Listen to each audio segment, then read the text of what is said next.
ជំរាបសួរបងប្អូនពីកសិដ្ឋានចិញ្ចឹមឃ្មុំអង្គរយើងខ្ញុំ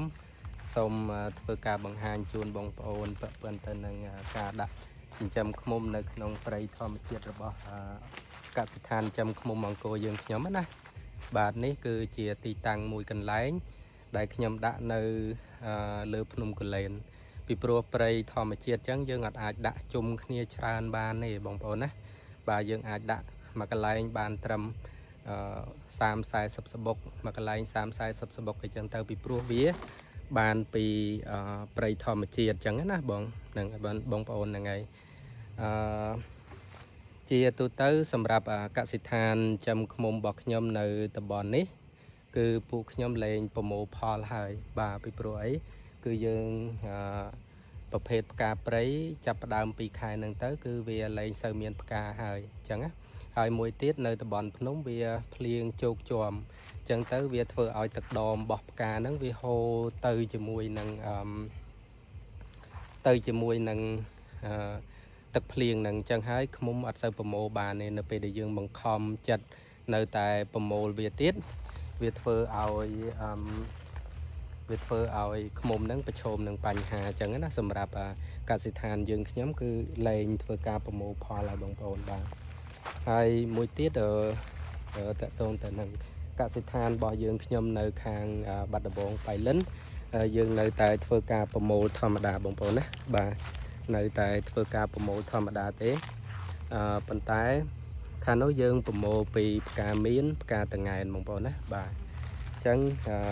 ចំពោះកសិដ្ឋាននៅខាងកំពង់ចាមវិញសម្រាប់កស៊ូសម្រាប់ផ្កាគោគឺយើងប្រមូលលេងបានហើយអញ្ចឹងពីកំពង់ចាមគឺកសិដ្ឋានរបស់ខ្ញុំ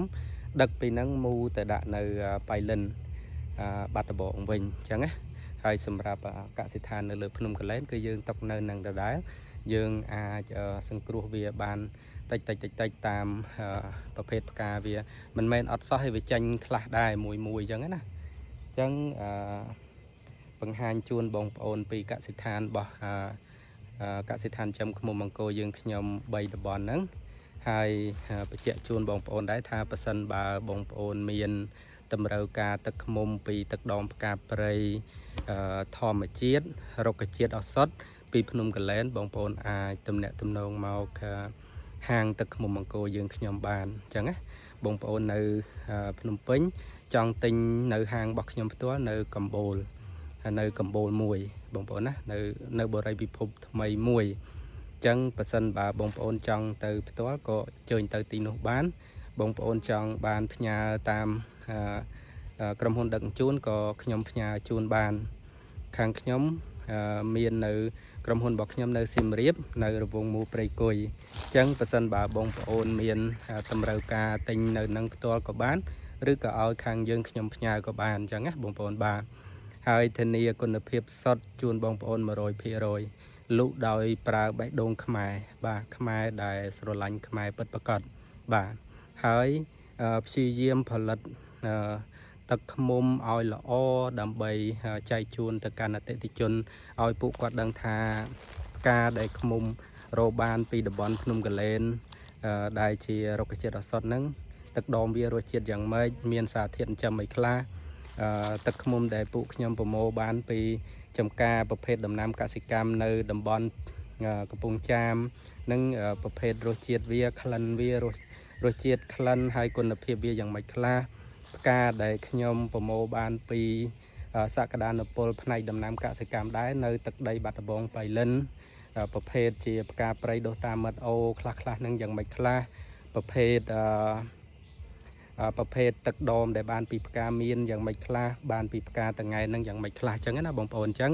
ខាងក្រុមហ៊ុនអង្គរខ្មែរ Honey Bee យើងខ្ញុំហ្នឹងគឺព្យាយាមធ្វើការប្រមូលទឹកដមទាំងអស់ហ្នឹងដើម្បីតម្រូវការទៅកាន់អតិថិជនឲ្យបានដឹងថាខ្មែរយើងក៏មានទឹកឃ្មុំច្រើនប្រភេទច្រើនម៉ូតដែរហើយរសជាតិទៅតាមបងប្អូនត្រូវការ